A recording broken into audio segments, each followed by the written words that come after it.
Beware the man who owns only one gun, for he knows how to use it. Howdy, y'all, and welcome back. So, is this gun wisdom or Fuddlore? I think it's a little bit of both, and I hate balancing that. Like, I hate not being able to just say this is Fuddlore or this is sound advice. I hate that. But it kind of is. So, first of all, a modern interpretation of this, I think this is like Jeff Cooper from the 60s or 70s or something like that. I could be wrong on that. Don't quote me, but one of those old gun dudes, a modern interpretation would be beware the gun owner who only owns one gun. And I might like asterisk that with one platform. Example, Glocks. Glock 17, Glock 19, Glock 43X, or you get what I'm saying, right? So there is definitely something to be said for sticking with one style of handgun. Whether that's a revolver, if that's what you choose to carry and defend your home with, or Glocks of different sizes, M&Ps of different sizes, SIG P-Series guns of different sizes. But the idea being grip angle. So I do a lot of dry practice with Glock 19, M&P, SIG 229. Because those are what I have. And what I've been working with recently. So, Glock, grip angle, right? If I run this see that right away, I've been dry firing my M&P a lot because I just got the new trigger in it, took it to the range a couple of times in a row, haven't been working with this as much. Straight away, I present, and I have a target I'm pointing this at over here, and my front sight is way up because Glock grip angle. So I would have to retrain the muscle memory back down. Then, when I go to a M&P, I present and my nose is way down because I'm putting a Glock grip angle on it, right? And then, if I go to the SIG, for some weird reason, and I totally just did it without even trying, for some weird reason, I present and I'm way off to the left. Like, way off to the left with the front of the gun. Like, my front sight is about even with the whole left of the rear post. Like, it's bad, and I have to bring it back around. Then if I run this a whole bunch of times and then go back to the M&P, okay, the M&P I've had this gun a long time, so I pretty much get this one right. But you see the point I'm trying to make here is if you're changing platforms constantly and then you are put under stress and have to actually draw and present that firearm, it might be ugly. That ingrained muscle memory from a different gun might kick in and you present like crap. What's the point of having a 1.87 second draw if when you present it, it's way the fuck over there, right?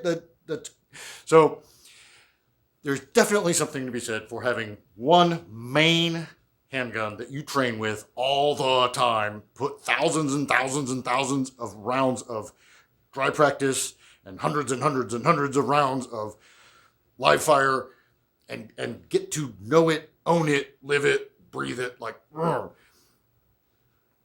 Now, there's also something to be said for being able to pick up any handgun and be proficient with it. Know how to run a double action trigger press. Know how to, decock guns that have decockers. Like, so if you limit yourself to just one flavor, and then say for some weird reason you need to pick up a completely different flavor and defend yourself with it, you might suck. So, you know, that's why I can't say that the old adage it's like totally the right thing. Yet, I feel like there's a lot to it.